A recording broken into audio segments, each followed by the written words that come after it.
Okay. Well, first of all, thank you very much for kind introduction. And it's a very pleasure for me to come to ICBS. In fact, last year I was also at ICBS, and I'm also organizing some workshops here and there. But this is something of completely different scale. And sometimes if you try to scale it, then the workload scales exponentially. So I know how hard it is.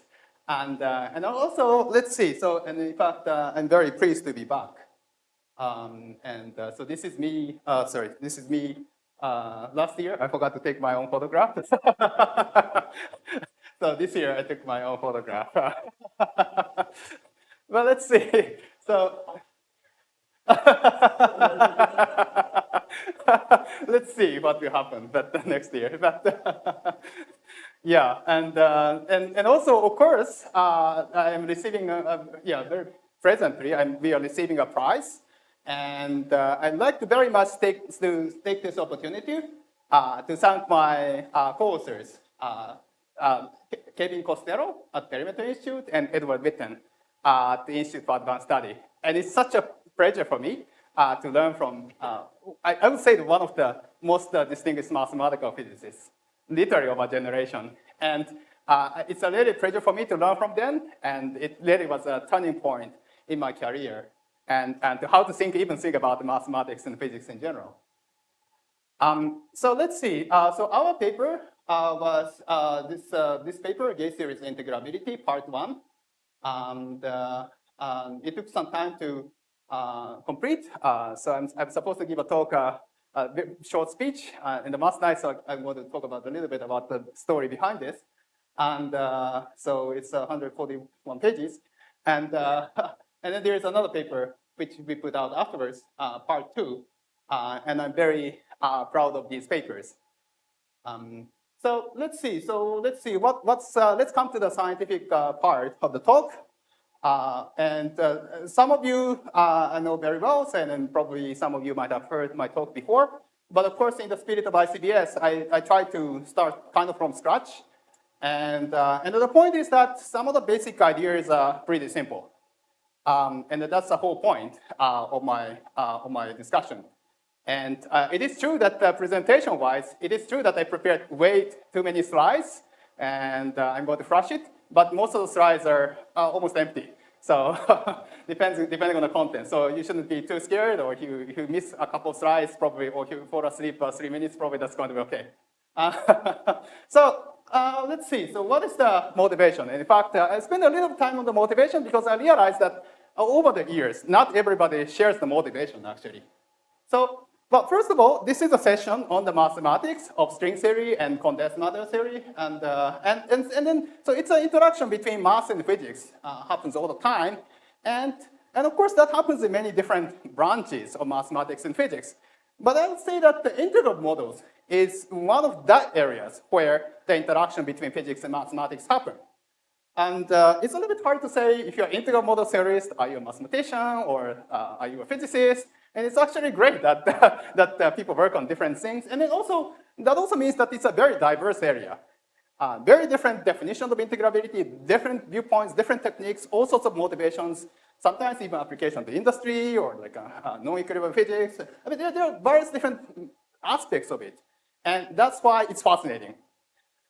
And so let's see. Well, of course, having said that, I have to, in this talk, at least I have to focus at least some aspect of integrability. And then one of the characterizations is the celebrated Yang-Baxter equation. And it goes back, as the name says, at least it goes back to some version of Yang-Baxter equation. It might have appeared even before. But at least the version where the Yang was attributed is the 1967. So he was solving the Hamiltonian with the delta function potential. And he wrote down this equation, y equals to y. So it's actually denoted y, actually. Y stands, maybe y stands for Yang, maybe. I noticed that this morning, actually.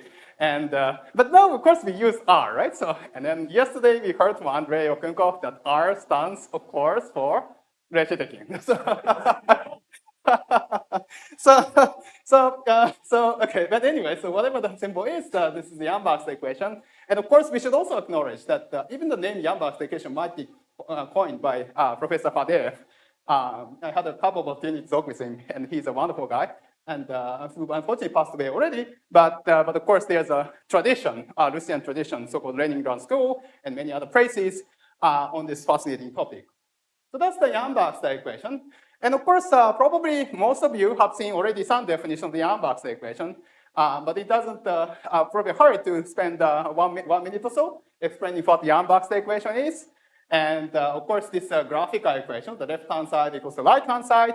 And at each of these crossings, so there is, for example, here 1 and 3 intersect, and there you have the endomorphism. Also, there's some vector space with parameter associated with it. And there, at the crossing, you have the element of the endomorphism of Bi times Bj, and that's called the R matrix. As I said, R is reciprocal, and then there is a Zi minus Zj, the spectral parameters. Zi, Zj's are associated with the I's and J's line. And the Yang-Baxter equation states that the two equations are the same. So it's essentially the same ingredient, but the product is taken in a different order. So that means that we are doing the scattering and then factorize it with two-body scattering, and then ordering doesn't matter. So that's the, so in fact, this is how you get, as close as you get to the statement of Coleman-Bandura theorem, if you know about it, and in 2 dimensions. So if you apply a version of the Coleman-Bandura argument, then you get the version of this. But anyway, so this is the Yang-Baxter equation. It's a celebrated equation, and once you solve it, there is a formal argument. So it says that you can construct many conserved charges and from monodromy matrix and everything. So at least it gives some characterization of the integral model. Now, people found various different solutions of this equation. And one of the first one was typically attributed to the Maguire-Yang. So this is the Maguire-Yang solution, which is a rational solution where R matrix is simply identity plus permutation. And that's the Maguire-Yang solution, which is they found it relatively easily. But then what's amazing is that people found a collection of solutions. And in this particular case, first, the leap found solved the 6-vertex model, which in this one, which is called a trigonometric R matrix. So trigonometric simply means that you have sine, cosines appearing, and the law of addition for sines, and that's necessary for solving this Yang-Baxter equation. Now, what's even more amazing is that Baxter, who was somehow is very familiar with the elliptic functions, could found the elliptic solution, and that's a celebrated 8-vertex model. And these are all amazing discoveries, in my opinion. And so I would also think that even the existence of integral model, that anybody could ever solve the integrable, solve the Yang-Baxter equation, seems like almost magic to me. So actually, so not everybody shares the sentiment, but that's certainly my sentiment. So if you just try to now count how many variables there are and how many equations, there are way more equations, for example. So there is a certainly over-constrained equation, at least if you do the naive counting. So if you just try to solve it randomly, I don't think there is any hope of finding the solution, which is related to the fact that if you take a random physical system, it's not integrable. Most of the systems are chaotic and things like that. Integral models are very, very special. So why there is any integral model at all? Isn't that a miracle? That's always the sentiment I have. But of course, not everybody shares the sentiment. And then sometimes if the integral model experts, for example, telling me that, for example, okay, well, what are you saying? What are you talking about? So, I mean, just a solution Yang-Baxter equation, right? So you just prove it, right-hand side equals left-hand side. And that's it. So then no mystery whatsoever. What are you talking about? Are you philosophizing? And so there are a lot of people say that. And of course, that's a legitimate attitude to some extent. But sometimes, I mean, for me, sometimes even just verifying it is not enough. And I want to understand it. And so first of all, how do we know? Suppose that we don't know anything, but want to start from scratch. How do we find the solution to the Yang-Baxter equation?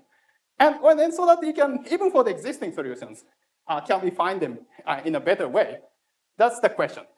At least I'm a type of a mathematician / physicist who cares about these questions. And I'm not forcing you to think that way, but that's the case. And in fact, I noticed that over the years, I'm not the only one in the mathematics community who cares about these questions. And this is an example. So called Aira. And unfortunately, his Japanese is so beautiful. So I hesitate to translate. But at least the last meaning is that, so I'm a little hesitant to translate it. But at least what it says is that okay, I usually try to follow each individual step of the proof very, very carefully. Because otherwise, he feels that he doesn't understand the theorem. And that means that there's more than just verifying it, right? If it's verifying it, you can just let the Lean or something, some other program to verify it for somebody else. You don't need to do it yourself, right? And it's checked. So who cares? Well, who cares about the details of the proof? But he cares about each individual step of the proof precisely because he feels that there's something just logically correct behind it. That's what Kodaira says. And then this, I'm very sympathetic with statement. And of course, well, some of you, I know some of you are physicists, and they say, no, Kodaira, okay, I don't care, maybe. So in that case, I can bring in the Feynman, your favorite physicist. And Feynman is extremely famous for trying to understand everything himself. And there's a very famous mantra. It says, what I cannot create, I do not understand. So if you understand it, I should be able to create it, hopefully from scratch. And that's exactly the Feynman philosophy. And in fact, this is the appendix of his Feynman lectures on computation. And what it says, he says is that, in fact, in his late years, he was very interested in integrable models. And his task was to study the 6-vertex model. And then he gave it the problem to students, you should solve it. And then he solved it himself, like, oh, okay, I'm great. But of course, there's an even more difficult one, 8-vertex model. He spent time and time in trying to reproduce 8-vertex model, and then he didn't succeed. So that's an anecdote which says that at least Feynman thought that 8-vertex model is miraculous, he never understands it, and also I share the sentiment as well. So that's the type of things I do care about. Well, of course, if you're a professional mathematician, you already know some framework to understand it. And that's this Yangian, infinite dimensional symmetry. So Yangian was defined by Drinfeld, and it's in this amazing, amazing paper in 1985. And it's a very short paper, but it actually includes many of the ingredients which I'm starting to struggle to understand. And in particular, he already has the defining equations of the Yangian. And in particular, there's this equation number 4, which looks complicated. Commutator, 2 commutators, commutators of commutators, and then there's this cubic term. So he has this miraculous relation. Well, of course, he could do a little bit. He could derive this because there was already a solution to Yamazaki equation. And then he took up the algebra from there. That's how he found the solution. But of course, once you have the algebra, then it's a familiar territory if you're a mathematician. So algebra, and then do the representation theory. Or maybe Q deform it, or elliptic deform it. And that's exactly how the things go. So it turns out that the 3 hierarchies, rational, trigonometric, elliptic solutions of the Yamazaki equation, simply correspond to some representation of Yangians, and then Q deformed version, Q and further deformed version, quantum affine and elliptic algebras. And those are the simplest solutions. So these are roughly associated with SL2 and a spin half representation, 2-dimensional representations. So now in a sense, what needs to be done is clear. We have the algebra. So that's your starting point, and just do the representation theory. Of course, that's a very, very complicated story, and it's a very intricate representation theory. And especially at root of unity, it's fair to say that we don't have a complete understanding. But anyway, that's how if you're a typical mathematician, that's how you start this. So your professor gives you the defining equations, and you're supposed to memorize it. and then that's the definition 1. And then you start your research from there. Okay, maybe it's such exaggeration, but it might be one way to do that research. Which is completely fine, except that my viewpoint is a little bit different. So, okay, that's great, but how could I even remember that complicated relations? So I'm terrible at remembering anything, so how could I even remember that? Or at least, even if I remember, how do I understand it? So I like to understand it from something more fundamental. And of course, there's not a unique answer. There are various different viewpoints, and depending on the viewpoint, people will have a different answer. But at least for me, one of the ingredients is quantum field theory. So if you start with quantum field theory, that's something you know very well as a physicist, and then try to reproduce the integral models starting from there. So that's what I want to do. And of course, that sounds like an ambitious thing. And I need a good role model. And if you're a mathematical physicist, you know that there is a very, very good role model. That's the Witten's explanation of the Jones polynomial for three-dimensional topological quantum field theory, which is the Chan-Simon theory. So of course the story goes like there is a knot, and then you typically consider the projection and define it. But Witten gave an intrinsically three-dimensional description so that you don't need a projection. And that also led to many other developments. And one of the developments was the connection to the quantum group. So in the case of integrable models, there was Yangian and quantum affine algebra. That was algebra. In the case of this knots and three manifolds, one of the defining symmetry was the quantum group, the Drinfeld-Zippo quantum group. And the story goes like basically, if you start that as input, you can define the invariance of knots, tangles, and the three manifolds, and that's the celebrated work by Reshitik and Turaev. So to some extent, the story was there. And in this particular case, of course, Witten tried to explain the quantum group. So he had a paper trying to explain quantum groups from gauge series. So it started with the Chan-Simon theory. He reproduced the quantum group. And then if you're mathematicians, and then you can try to construct the invariant of knot, which coincides with the partial integral representation of the so-called WRT invariant now. So things work beautifully in this case. Well, you reproduce he tried to reproduce some of the commutation relations of the quantum group. And in the logic somewhat similar to what I'm going to present. In fact, please ask questions. Please ask questions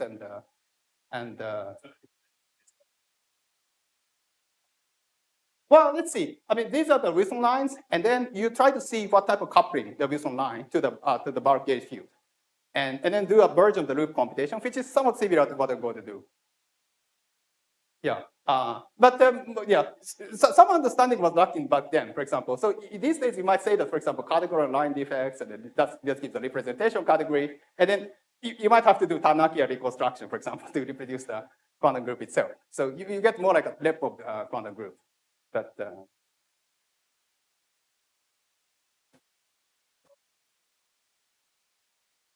well, let's see. No, I have you can try to reproduce the co-product, for example. So, and in fact, basically you have the two Wilson lines, for example, here in parallel.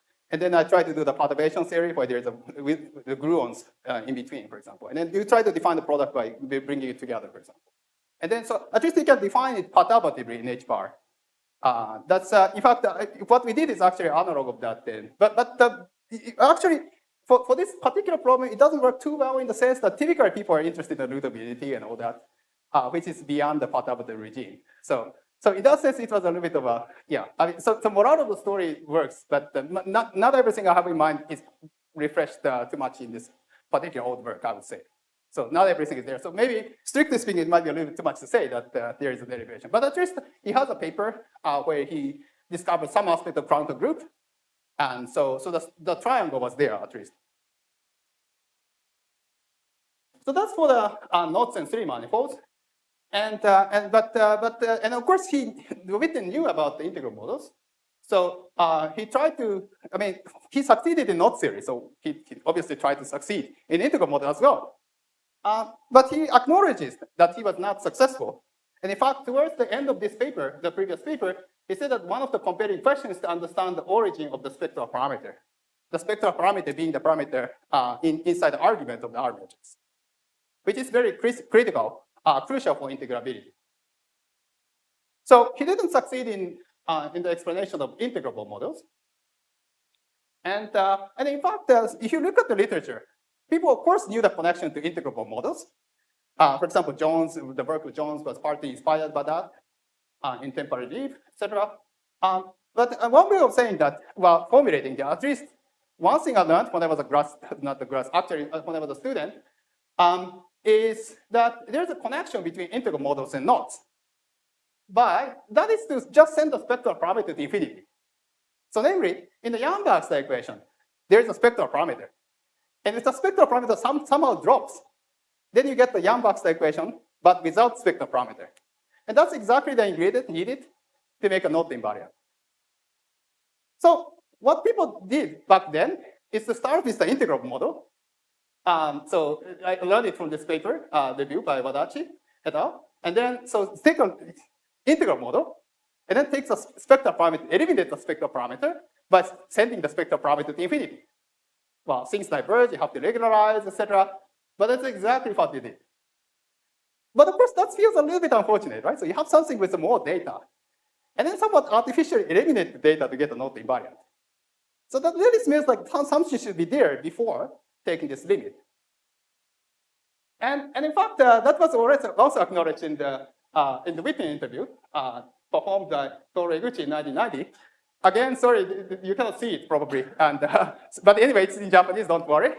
And then, let me read it. So Whitney says that one of the problems that have been preoccupied in the past 2-3 years is the problem of the so-called spectral parameter in integrable lattice models. So the vacuum expectation value of the Wilson lines in Chern-Simons theory can be computed in various different methods, but the methods using integrable lattice model, which was first attempted by Jones, sends the spectral parameter to infinity, just as I said. But in order to understand integrable models more deeply, you need to take into account the spectral parameter as a crucial ingredient. So he certainly acknowledges that. And that was 1990. And surprisingly, in the interview afterwards, nobody took on this issue, at least as far as I know. The problem was open. And honestly, when I was a student, I didn't even know that there was such a problem. If you Google integral models, Yamazaki, etc., you encounter hundreds of papers. But it doesn't necessarily mean that this problem was solved. And in fact, but interestingly, Witten came back to Japan on the occasion of his Kyoto Prize in 2014, and we did an interview. This is me, I was younger. And, and this is a very good interview. And he acknowledges that, but I would say that specifically the kind of explanation I was looking for is what Costello found. So after 25 years, Witten finally acknowledged that there is now a solution. And that solution is a solution by creating Costello in the celebrated paper. So this one really solved the problem. And that's a fascinating story. But at least for physicists, like at least when I was talking with Ed, I found the story a little bit unsatisfactory in the following sense. So he did completely correct thing, and even more fascinating things, including the Cauchy duality and all that. But to some extent, I'm an old-fashioned physicist, at least part of the day. And then, let's see, it's great to invoke Cauchy duality, etc. But let's see, if you're an old-fashioned physicist, isn't it a little bit too highbrow? So what we want to solve is that, okay, Costello identified the gauge theory, right? And then it should be that you don't need to invoke any fancy mathematical ingredient. It's just a field theory, so just quantize it. If you know a physicist, you should be able to quantize it. And that's what we try to do. And that's what we try to do in our paper. So let me try to come to the basic idea first, and then try to incorporate the various different ingredients. Certainly, I'm not going to explain all the details, but try to highlight some of the main ideas. As I promised, the basic idea is extremely simple. And by hindsight, it's a little bit hard to imagine why people have trouble coming up with this in the 25 years. People do much more sophisticated stuff in all sorts of mathematics literature, but this is extremely basic. But maybe it doesn't necessarily mean that it's easy to find it. So the theory I'm going to discuss is this four-dimensional Chern-Simons theory. It's defined on sigma times c, where each of that is a two-manifold. And let's see, two-manifold times two-manifold. And this omega is a holomorphic one form on this C, on this manifold C. It's a one form, and then there's a Chern-Simons three form where there is a connection A. So this is the four dimensions, but this A itself has only three components actually. So locally, this omega can be written as ZZ, where Z is a holomorphic coordinate on the C.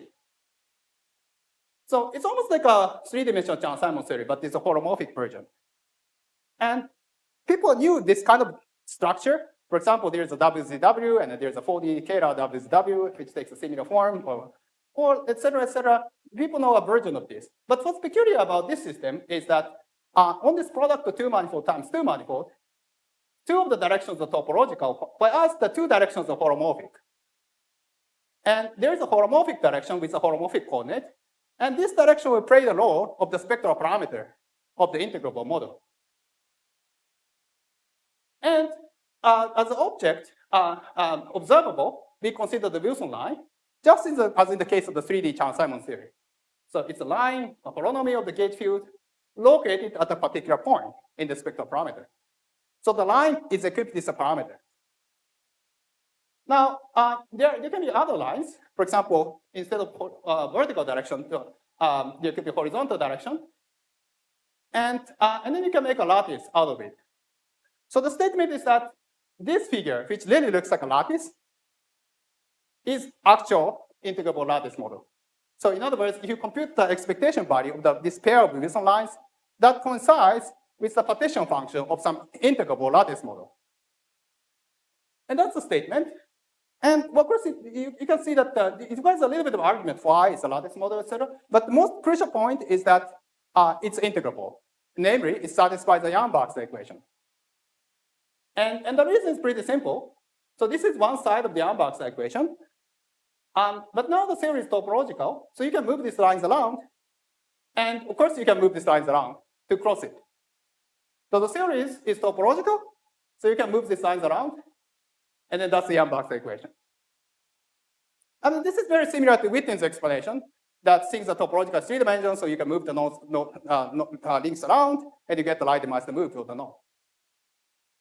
Well, of course, you might potentially worry that something nasty might happen when everything collides, but they seem to collide only in this direction, and they are well separated in the holomorphic direction in general. So there is no singularity or anything to worry about. So this is a conceptual explanation of why you get a solution to the Yamazaki equation. Now, the point is that now that we know that you have a solution to the Yamazaki equation, you get an integrable model. Of course, then the next question is which model, which R matrix. And there's a very good way to compute it. Well, of course, the R matrix is associated with the crossing of 2 lines. And at the crossing of the 2 lines, we have lines like this. But in quantum field theory, there are quantum corrections, so-called, represented by Feynman diagrams of this type. And the statement that if you sum up all these Feynman diagrams with H-bar expansion, where H-bar is a Planck constant, then you get the R matrix. So that's the statement. Now, so you might worry that in order to get the R matrix, you have to do all the computations, H-bar squared, H-bar cubed, involving 1 loop, 2 loop, 3 loop diagrams. And in principle, it could be. But fortunately, we already know that it solves the Yamazaki equation. And Yamazaki equation, if you expand it in H-bar, has a recursive structure. So if you first solve the first order equation, and then actually all the higher order terms are determined sequentially. So you can make it an argument, some of which is stretched out in our paper in part 2. And the diagram for the first order correction, first order non-trivial correction is very simple. It's a 3-level diagram. And you just do the computation to get this expression, which is known to be the first order H-bar expansion of the R matrix, known as the classical R matrix, which coincides with the answer known in the literature. Now, so this is essentially the result. Now, so I get the classical R matrix, but associated with the part. Well, we first have to specify the gauge group, and then the representation. But it's also another choice, which is a choice of the spectral curve. I said it's just a curve, but what's the genus, or is there any puncture or not? And then there's an argument, which I won't explain too much, that which says that I don't want this holomorphic one form to have a 0. And you can try to debate why it's necessary, but the rough explanation is that this omega appears in combination with H-bar, and I'm doing an H-bar expansion. So when omega has a 0, it all looks like H-bar goes to infinity around it, at least locally. And that's bad for perturbation theory. So that nails down to the possibility that omega has no 0. And it's elementary exercise to show that if the holomorphic one form has no 0, and then there are all these 3 possibilities. So it's C or C star or elliptic curve. And these reproduce the rational trigonometric elliptic classification. And indeed, purely in the language of Yamazaki equation, there is already a classification under some assumptions of the solutions of the R matrix, which has this H-bar expansion of this form, known as the quasi-classical R matrix. That's been classified. And what I'm presenting now is a different argument, in fact, much simpler argument for reproducing that classification. In fact, this is a paper, but published as a book, actually. It's like 100 pages or so. It's reasonably complicated if you try to go through all the proofs. And then, yeah, so you can try to go even further, like in the elliptic case. In general, there is some variation of the Yang-Baxter equation known as the dynamical Yang-Baxter equations, and how to incorporate that, etc. But maybe that's a little bit technical, too much technical detail. So rather than go into some detail, next we should discuss the Yangian, right? So because Yangian is the ingredient for doing the representation theory. So how do you get the Yangian? That's one of the most crucial part. And we actually provided a series of arguments. But let me provide one argument. Well, first of all, what is the Yangian? So Yangian is some H-bar deformation of the universal enveloping algebra of the Lie algebra of the gauge group with the extra parameter, formal parameter. So it's a formal parameter, formal power series. So this is the H-bar equals 0 version of the Yangian, and there's some deformation to the Yangian. Now, why you get this? That's the first question. And there's a counterpart of that here, which is that in this Wilson line, typically what you get is the A here. That's the usual Wilson line. But it turns out that this integral is only along the topological direction. We are not doing the integral along the spectral curve direction, so you can actually take a holomorphic derivative and expand the holomorphic coordinates. So you have a power series in Z. So there is Z0, but you can set it to 0, you get the element here. So first of all, classically, you reproduce this. So the fact that you have a formal parameter Z is a general feature of the fact that we are considering holomorphic theory. So it's a holomorphic theory, so you have a holomorphic dependence. Now, I want to see how to get the Lie algebra first. Because before coming to the Yangian, I first need to explain how to get the Lie algebra. Well, of course, people are familiar with the Lie algebra here.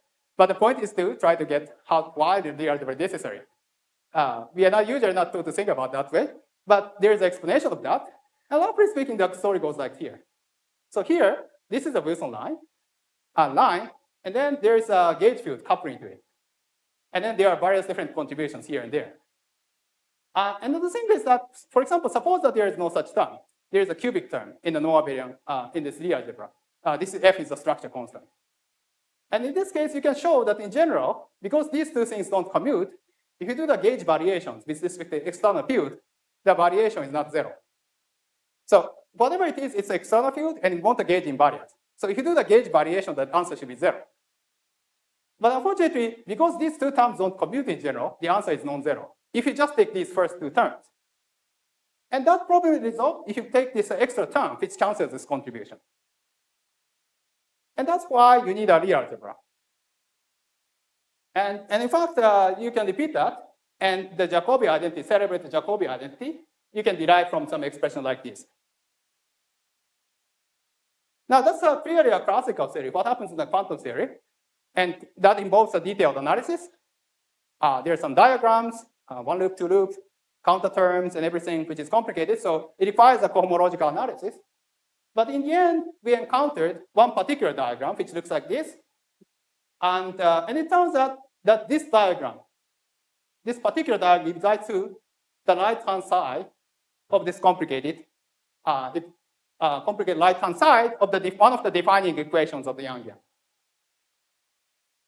So this is one of the terms when you compute such couplings. So previously, it was a classical correction, classical computation. So there are 3 A's outside. And here, I'm doing the two-loop computation, so it involves a more complicated diagram. But then it gives rise to this term on the right-hand side, and that's precisely what you get in the Yangian relations. Yes?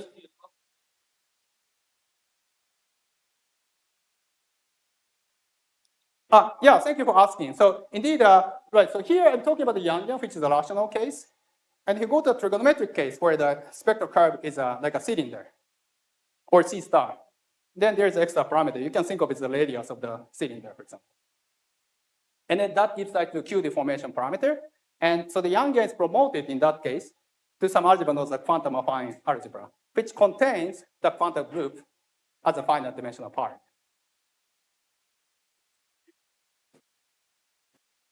Yeah, so that it comes from the spectral curve direction, yes.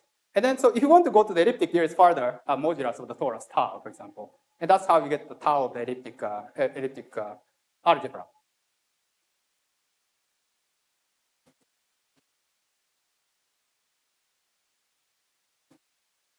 Yes.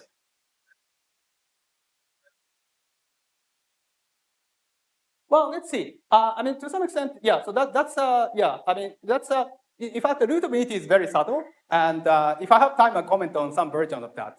And so the thing is that we are doing perturbation theory in this approach. So well, in fact, that's a so and then in the if you do a perturbative approach, it's not necessarily easy to come to the rootability limit with a very finite h bar. Yeah. So, okay, I said h bar is a different parameter, but it's also dimensionful, and you have to take a ratio, etc. So these parameters are related. And but anyway, so yeah, so it's a non-trivial question, and in fact, that's somewhat related to the fact that if you consider the rootability representation theory, I think a lot is unknown as far as I know. Well, of course, there are some results. For example, the continuing and cuts, for example, they looked at some of the central elements. So there are a lot of central elements in the algebra, for example. And for example, when you do the intertwiner for the tensor product representations, the central elements should match, for example, and then that gives rise to non-trivial constraints. And if I have time, I'm going to mention Kyler-Potts model, etc. And then that subtlety is related with those subtleties, that you have an emergent central charge. So so the rootability is very, very subtle as far as I know. Okay, so that's how you get the Yangian. Now, so that's a brief recap of how do you get integrable lattice model. So I have a lattice, right? So lattice model. And then if you sometimes, when I talk with some integral model experts in the more mathematics audience, that's all there is. But if you talk with a physicist and like application to ADS-CFT, etc., all they're talking about the integrable coset sigma models and things like that. So these are integrable field series. And these are slightly different things. And then that we discussed in part 3 of this paper with Kevin Costello. And again, the idea is extremely simple. So previously, we have a collection of one-dimensional line defects. And that's why you get the one-dimensional lattice. Well, two-dimensional lattice, because it's two directions, but the one-dimensional object. But if you want a quantum field theory, you should have two-dimensional object. So now, this defect fills the whole of these two dimensions. It's no longer topological, depending on which defect you consider. And these are located at different points in the spectral curve. And what type of defect is it? But before coming to that, so and then there's a nice argument which says that the resulting theory is integrable, at least classically, for a slightly different reason. So let's see, why is that? So first of all, what do you mean by resulting two-dimensional theory? So the theory we have here is the two-dimensional defect coupled with the four-dimensional theory interact with each other. And then I try to integrate out the theory on these four dimensions. In other words, there's a bulk gauge degrees of freedom, and you integrate out. And you get the effective theory in two dimensions. And this theory, you can argue, is the classically integrable at least, because there's an equation of motion of the Chern-Simons theory, which says that some connection is flat. It's a version of the Chern-Simons theory, some connection is flat. And if you reduce to two dimensions, it still says that something is flat. And that's not the Lux connection. So if you have a field theory with this flat connection with a dependent spectral parameter, then you declare it to be classically integrable. So that again follows somewhat automatically from the classical equation of motion. Now, of course, this sounds a little bit abstract. So what type of field series do we get? And of course, that depends on what defect you consider. But the defect I consider is extremely simple. It's a free theory. And not even the full copy of the free theory, but the chiral half, for example. Chiral half for the fermions. If you like a Dirac operator. So chiral fermions and anti-chiral fermions. Free theory, no interaction whatsoever. So without the bulk, these are completely free theory, no interaction, nothing interesting happens. But the thing is that there is, so these are separated. They don't talk with each other as it is.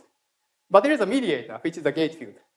So you can let the gauge field, so these guys, each of these guys, they don't talk directly, but they're willing to talk with the gauge field, who is very kind enough to convey the message to the other side. And then if you do that exercise, you get that there's a four fermion term generated. And that's the interaction term for the Gross-Neubut type model. And in this case, the defect is in itself as a two-dimensional theory with a specific Lagrangian. You can do other things, something called a disorder defect. Disordered defects are simply the singularities of this omega. For example, there is this holomorphic one form omega which has singularities, poles and zeros. And you can argue by solving the gauge field along this direction that you get a principal Carter model coupled with the Wess-Mino term. And this is actually somewhat similar to the derivation that you get the Wess-Mino-Witte model on the boundary of the three-dimensional Chern-Simons theory. It's a kind of uplift of that. But now you have this picture, you can actually generalize it further by having a spectral curve with a very, very high genus with many, many punctures. And we in general can argue that they give rise to interesting integrable field theory. And of course, if you try to solve it in practice, that involves the Green's function on this higher genus Riemann surface, complicated, but nevertheless, conceptually, you can do that. And in fact, not just obtaining it. For example, now you have the Riemann surface. There is a moduli of the Riemann surface. You can change the shape, which should look like a deformation of the integrable field series. Integrable deformations, yes. Yeah, here it's a holomorphic direction, yes. Yeah, not vanishing, right. So let's see. So the logic was that the not vanishing, yeah, in fact, thank you for pointing that out. Yeah, so in fact, the logic was that omega not to have a zero when we want the topological invariance of the theory. So in order to explain the Yamazaki equation, it's crucial that you can move the lines around. And that requires a topological invariance. And that in particular means, for example, if you put say, let's call the topological direction W bar, for example. And because I want the diffeomorphism invariance, when I said, so because W component of the gauge field is zero, W bar components of the gauge field is zero because they are related by diffeomorphism, etc. So that puts constraints on what type of boundary conditions we can impose. But now here, we are not necessarily trying to come up with the topological theory. In fact, the defect itself is chiral fermion, which manifestly breaks the topological invariance. So it's a holomorphic theory already, the defect itself. And in that case, there's more degrees of freedom. So you can allow the holomorphic, so for example, if there is a W and W bar component of the gauge field, you can set one of them to zero, for example. And that gives more degrees of freedom. And that's allowed because now I don't care about the topological invariance per se, but more interested in the holomorphic holomorphic conditions. So, well, of course, even in these situations, if you're away from the defect, you kind of still have a bulk, which has a topological invariance. So you can try to have a line defect together with a surface defect and things like that. But at least as a full theory, it breaks the topological invariance by construction. So the short answer is that depending on what you want to do, you have to think about the different setup.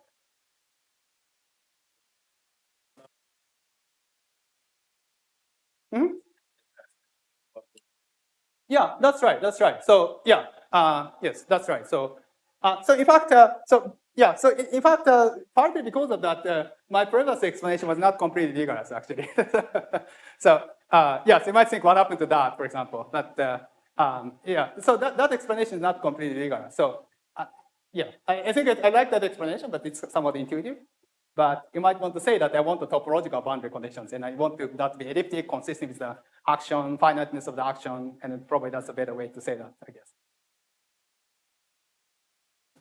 Thank you. Yes, but it's clear that at least somebody is listening very, very carefully. I'm very glad. So, okay, so this way I could, and then in fact, you can even go further because there is a moduli space of Riemann surfaces. And then you can, for example, divide the Riemann surface in two, for example, and then see what happens. Well, of course, it's a decomposition of the Riemann surface. And of course, each Riemann surface defines integrable field theory. So morally speaking, in this situation, what you should get is that there are two integrable field series and glued together. And glued together roughly means that you do the gauging. So there's the global symmetry gauging. And so we are not necessarily talking about a particular integrable field theory, but integrable field theory with parameters, first of all, but also not just a single, even the single theory with parameters, but a collection or family of integrable field theories. That's what we are discussing now.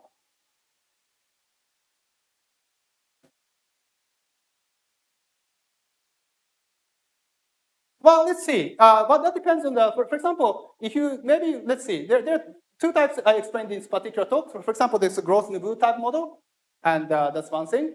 And then there's a principal color models and Wess-Mino. with principal color model, non-conformal WSW, if you like. And here, in this case, it's just about one copy, but you can actually try to have multiple such defects. And you get a version of the multiple copies of WSW coupled in some way while preserving integrability. That's another prototypical example. But you can also try to do other defects. You have something called a beta gamma defect, and you get the coset signal models, and et cetera, et cetera. So you can, so we actually haven't pushed the boundaries too far, but yes, but there is some discussion of that. And maybe if there are some experts, later, what we said when others extended this to incorporate the so-called something called the Krimsik model. And that's a very general type of signal model where you can discuss the T-duality. And that's it. Yeah, so that's also another cluster model. So, yes. Yeah, so it's like so there is a gauge field G inverse dg, and then there you can write down cubic term of G inverse dg cubed. But that's a three-dimensional thing. But you can define it by starting with a two manifold and then take a bounding three manifold, and that's and then you can argue that the choice is independent of such a bounding three manifold. So that's so that's a topological. So in other words, it's a topological term which you can write down when you write down two-dimensional theory. Let's see. So that's how it works. Oh my god, time. So I still have some little bit of time. So let's see what I'm going to talk about. Yeah, okay, maybe I can continue. Okay, great, thank you. So let me try to discuss next. Okay, so here I discussed two stories. Maybe I was too fast, but at least it's clear that I've discussed integrable lattice models and integrable field series. And these are described by one-dimensional defect and two-dimensional defect. But of course, it's natural to imagine that these two are related. And in fact, that's one of the most canonical questions in lattice models. If you have a lattice model that's known as U-view theory typically, and the question is that to which infrared theory it flows to. Or if you turn things around, if you start with the integrable field theory, then how you discretize it in such a way that you get integrable lattice model. And in fact, that was historically one of the motivations where Fadeev and others started looking at integrable models as far as I know. They were interested in integrable field theories, and they started discussing integrability as a way to UV regulate the quantum field series. And of course, so the relation, if you stare at this, the relation is kind of clear. You just take the lattice spacing to 0. And of course, the point is that that's usually involves the renormalization group flow, which is a very complicated procedure. But fortunately, very fortunately, in our setup, it's actually much simpler because instead of talking about the 2D theory, I have a setup where we have a four-dimensional theory coupled with a two-dimensional defect. And the two-dimensional defects are extremely simple, just a free theory. So it turns out you can discretize easily. And so it's almost like you do nothing. So there is this, for example, this is the example of the chiral defect. And there's a del bar. But this is a holomorphic theory, which means that there is a derivative only along one of the directions. So you can trivially discretize in the transverse direction, or orthogonal direction. And you get the one-dimensional defect. And the same, but of course, depending on whether it's chiral or anti-chiral, you have to discretize in a different direction. In the right cone direction, and then you get the lattice. So what you get is indeed a light cone lattice of one-dimensional lattice, one-dimensional defects, one-dimensional lines in the light cone direction. And it turns out that this is precisely the picture which some people, including Fadeev, Reshetkin, Volkov, and others, were interested in, known as the light cone discretization of integrable quantum field theory. And incidentally, there is some interest in this from the viewpoint of quantum simulations, which I'm following up. But anyway, so we reproduce some of the features, but now the procedure is much more general. So for example, you can take various different defects of the different type, and then try to discretize and have a more intricate structure. There are some ambiguities to how to discretize, but they all should flow to the same integrable field theory. And so on and so on.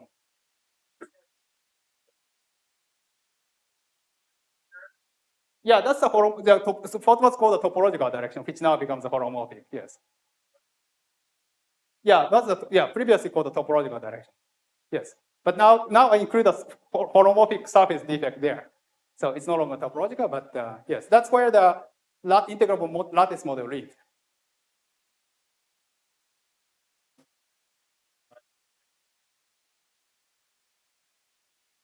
Yeah, so you first get a bunch of lines, and this is a one-dimensional defect.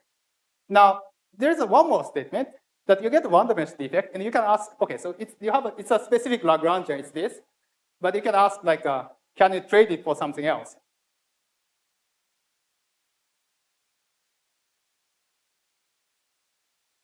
That's right, yes. Well, let's see. So yeah, here after discretization, yes. Let's see. So here it's along the W direction. So sorry, maybe I made a mistake. So yeah, so it's along the W, or maybe there's some mistake in notations. Yeah. So yeah, yeah, W is a holomorphic direction. So yes, yes, one real variable. No, sorry. Okay. But holomorphic direction becomes it really becomes a one-dimensional defect. So one-dimensional dependence, one-dimensional derivative. That's what you get there. So W becomes a one-dimensional direction. So yeah, differential along the line. Yes. So no longer holomorphic. So yeah. Yeah, that's right. So yeah, not the real part. So it's more like yeah, along the W direction, I guess. Yeah. So yeah, so I think that, so let's see. One of the directions, okay, maybe the sigma minus, in fact, what does it mean? So, but anyway, so you have the W derivative and the W bar direction, which is transverse, for example. And then W bar direction you discretize, and you only have a W. So once you discretize it, you only have W literally. One-dimensional thing, one-dimensional derivative, one-dimensional dependence, one-dimensional everything. And the W bar dependence is really discretized.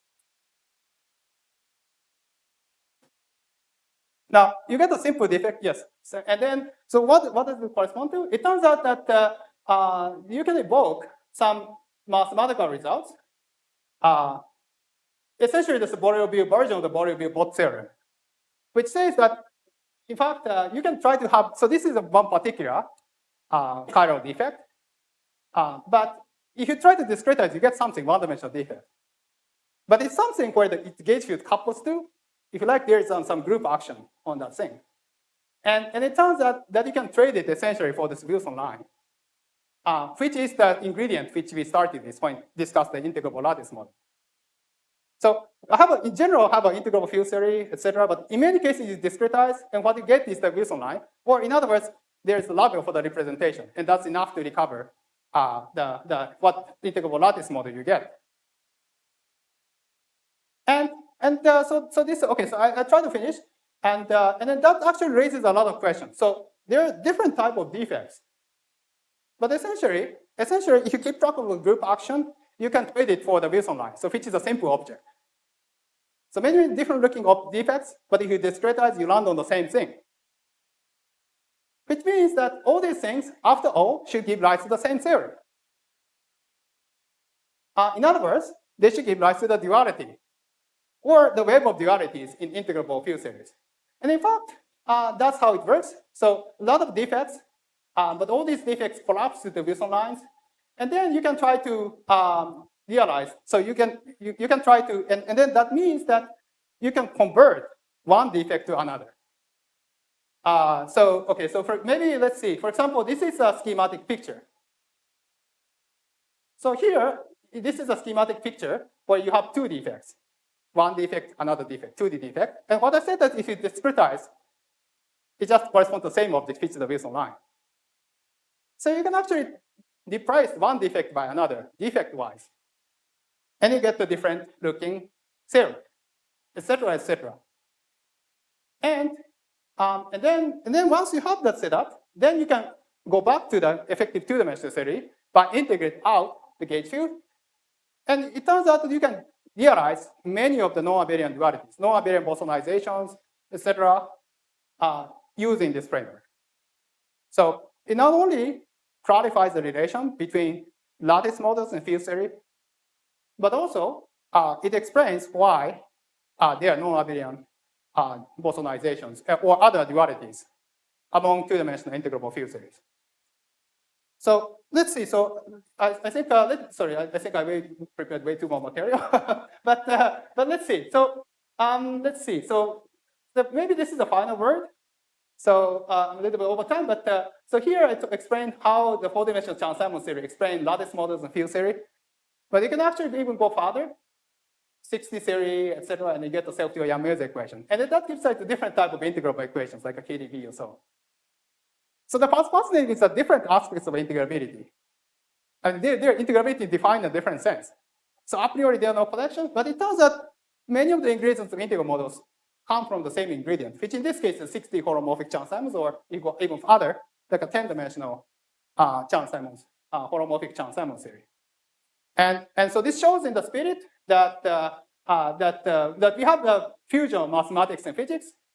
And I said before that integral model sits somewhere in between.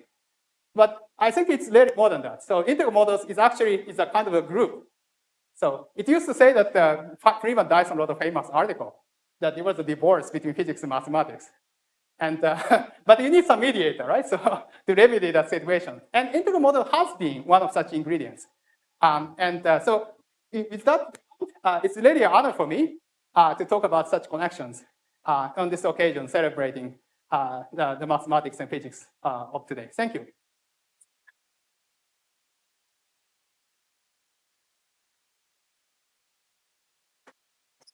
So thank you very much for this amazing presentation. Are there any questions? Thanks for the talk. How about the tetrahedron equation? Sorry? How about the tetrahedron equation? Tetrahedron equation. Could you use I think that's a very interesting question. Obviously, yeah, I mean, certainly, yeah, a lot of people ask me, and I have thought about it. But yeah, I think that's an interesting question. And I mean, let's see. Well, the first thought it comes to mind is that you can literally try to replicate many of the things I said. You can just change the dimensionality and things like that. You change the branes and everything, and many of the things may work. That's the first thought. And yeah, you might be tempted to write a paper that effect, etc. But then the second is that now if you look at the actual solution to the tetrahedral equation, first of all, there are very few, first of all.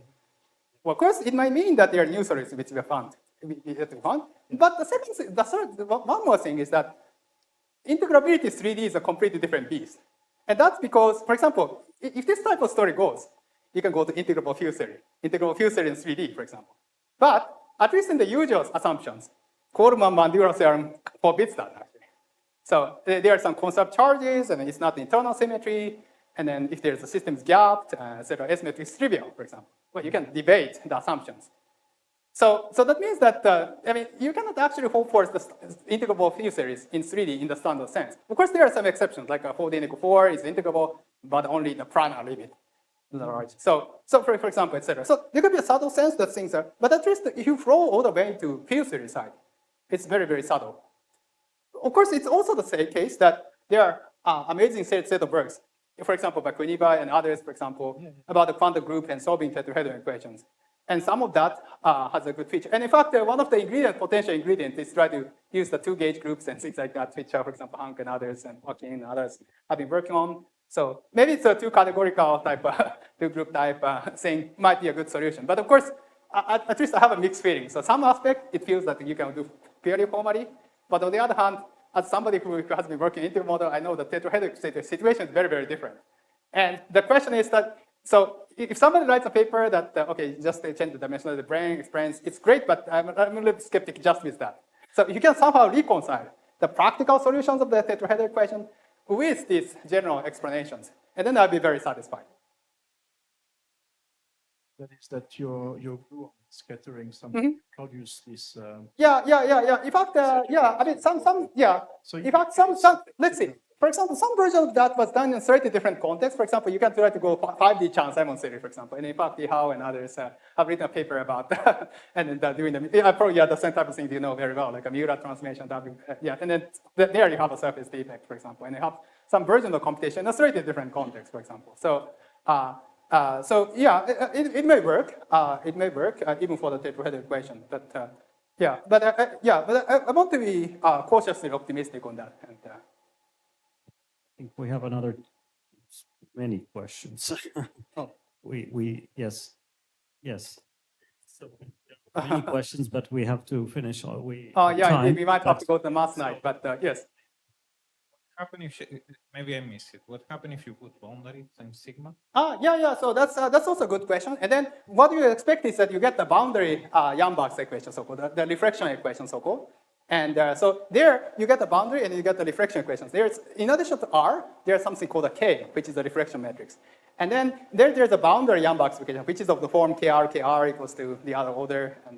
And that you can try to derive. And in fact, there is a nice paper by David Skinner and a student who did part of that. Now, there's some aspect of story works, but other aspects seems to be a little bit more involved. For example, as far as I know, if in that story, the leading term in the R matrix is not the identity, and it's a little bit more complicated functions and things like that. So there's a little bit more subtle, and it also even representation theory wise, not everything is understood too clear cut not in a complete satisfactory way. For example, even the quantum group, there's something called the I quantum group, which is related to these reflections, which people, some mathematicians are discussing, but even for the quantum group itself, not the quantum affine, for example. So but the short answer is that there is a paper and you can do some part of the story. Question? Yeah, I have many questions, but I'll We can just discuss pick the later, most yeah. important one. Okay. Yeah, sure. Well, what's the so you take the gauge group to be a semi-simple group, right? So you get a Yangian or trigonometric and elliptic versions for semi. But what about affine Yangian? Affine. That's also a very good question. And the short answer is that you should go to 5D Chern-Simons theory. Yes. Oh. So yeah, in the 5D Chern-Simons theory, what's good is that in addition to H bar, there's a non-commutative deformation you can do. And there's two parameters. And that's how we represent the affine Yang with GL1, for example. And then, even people try to go to GLN, etc. But now, once we'll talk about it, there's even a further generalization of the algebra known as the Quiver Yangian, which I've been working on. And that one is not reproduced from this approach. Right, because of course there's also another approach that can ask quantum field theory to integrability that you didn't mention, that's Bethe gauge correspondence, in which case going to affine is like not a big deal. We just take affine quiver. Right, I think that's interesting. And there's some connections, but the gauge gradient here, it's trying to highlight the different aspects, whether you solve that in the beta ansatz and solve it. Here, it's about to identify the model itself, and then of course there is a clearly overlap, and then some situation there's a cigar, for example, if you try to realize. Yeah, that's right. So you can relate it to string dualities, and then you can make sense of that. But yes, but we can discuss some further details. Yes. We take another 2 questions, and then, of course, the speaker, I'm very sure, can discuss afterwards. Yeah, I'm happy to. I guess the talk is very exciting.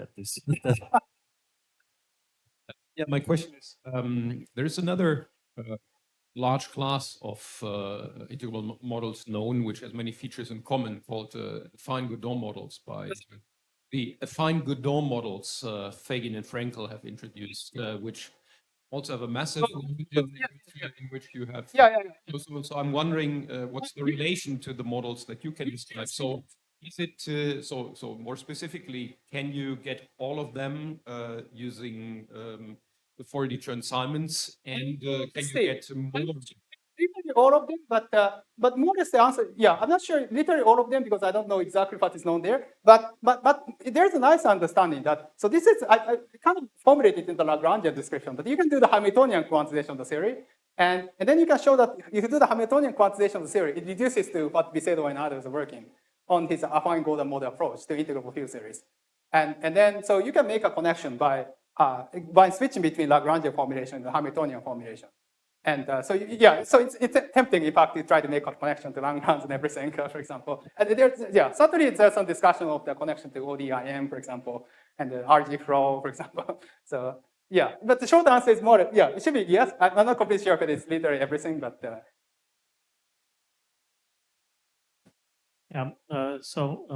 You know that not every representation of Lie algebra can be lifted to representation of, let's say, Yangian. Yes. This means that you cannot do trace Filson linear representation.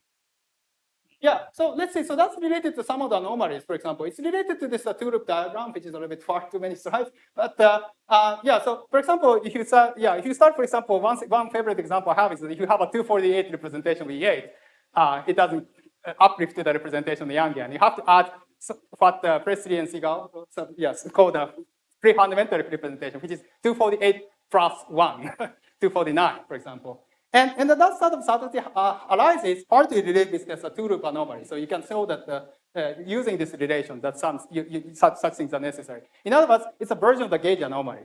So some of the representation of the gauge Lie algebra, which is completely fine classically, but there are some quantum anomalies, gauge anomalies, and then so by working that out, you can match with the representation theory.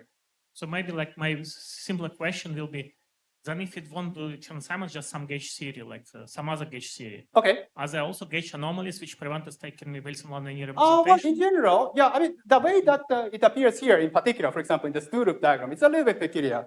I mean, usual quantum field theory, there is a one-loop diagram, which is the so-called gauge anomaly, and it captures many of the ingredients. But somehow, in this case, it's a holomorphic theory, etc. It's peculiar, and that's how you get it at two-loop level. Actually, we proved that there's a this anomaly in two-loop, and only this anomaly in two-loop, but we didn't have a proof that that's the case in all orders in perturbation theory. So, but if you look at the Angian relation, that's not the case. But my point is that in general, it could arise at any loop order, like a 10 loop, for example, it might appear. But a priori, but in typical case, it's just one loop, and in this case, it's just two loop. And but if you exhaust more and more general theories, like this is a holomorphic theory in some direction, crazy theory, then I don't necessarily know a priori, other than doing the BRST cohomological analysis, to show that whether there is a anomaly or not. So I see that there's still more questions, but I'm very sure that he can discuss with you personally afterwards. And I would like to close this afternoon session and tell you that tonight, Thank you. we thank the speaker again.